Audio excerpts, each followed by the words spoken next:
వర్షమే వస్తలేదు, నీళ్ళే వస్తలేవు అంటే వరదకెళ్ళి వచ్చే వరద వస్తే ఒడిచిపట్టుకోవడానికి ఉన్న అవకాశం ఏంది, ఎత్తిపోసేది ఏంది?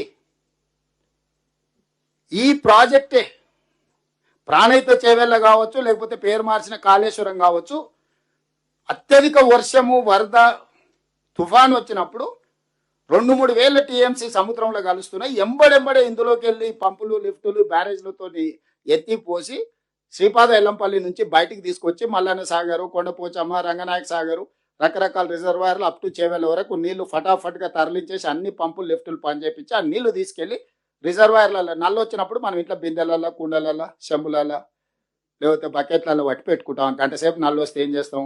ఇంట్లో ఎన్ని ఖాళీ ఉన్నాయో అన్ని నింపి పెట్టుకుని ఆ పక్కకు పెట్టుకుంటాం. మళ్ళీ 24 గంటలు నల్లు వచ్చే వరకు పొదుపుగా వాడుకుంటాం.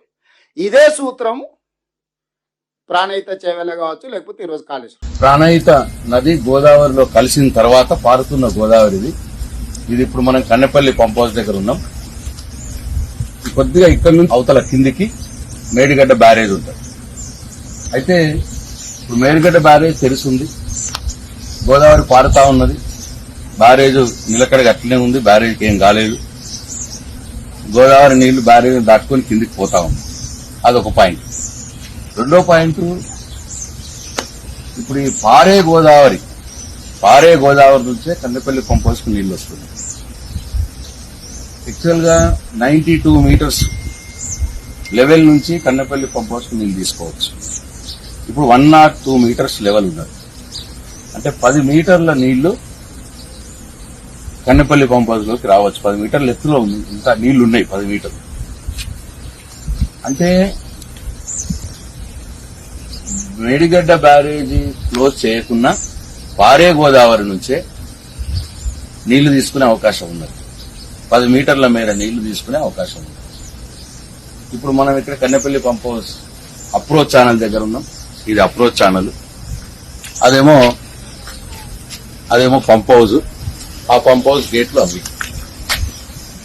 సో ఇక్కడ కూడా ఈ అప్రోచ్ ఛానల్ నుంచి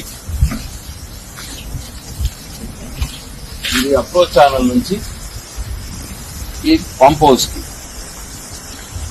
ఆ గేట్లు 31 గేట్లు ఉన్నాయి. అక్కడ నీళ్లు ఆ గేట్ ఓపెన్ చేస్తే పంప్ హౌస్ లోకి పోయి పంప్ హౌస్ నుంచి అక్కడి నుంచి ఆ పైకి నీళ్లు లిఫ్ట్ చేయొచ్చు. అంటే ఇక్కడ అర్థమవుతున్నది ఏంది, ఇప్పుడు రామగుండం దగ్గర మేము బ్రిడ్జ్ క్రాస్ చేసేటప్పుడు అక్కడ గోదావరిని చూస్తే అక్కడ గోదావరిలో చుక్క నీళ్ళు లేదు. ఎక్కడైతే ప్రాణహిత నది కలిసిన తర్వాత గోదావరి, ఇప్పుడు నేను ఇంతకుముందు మీకు చూపించిన గోదావరి బ్రహ్మాండంగా పారుతా ఉన్నది. అంటే ఇక్కడ నుంచి ఎగువన గోదావరి ఏదైతే ఉన్నదో ఆ గోదావరిలో నీళ్లు లేవు. ఆ గోదావరి మీద ఆధారపడ్డటువంటి ఆయకట్టు రైతులు ఇబ్బందుల్లో ఉన్నారు. అంటే రామగుండం నుంచి పైకి మొత్తం గోదావరి అంతా నీరు లేకుండా ఉన్నది. అంటే శ్రీరామ్ సార్ ప్రాజెక్ట్ లో కూడా నీళ్లు లేవు. ఇప్పుడు 25 టీఎంసీలకు వచ్చింది, మొత్తం 90 టీఎంసీల కెపాసిటీ. అట్లనే ఎల్ఎండీలో నీళ్లు లేవు. నిన్న చూసినాం 5 టీఎంసీల నీళ్లు ఉన్నాయి. ఎంఎండీలో కూడా చుక్క నీరు లేదు. ఐఎండీలో కూడా 5 టీఎంసీలు ఉన్నాయి.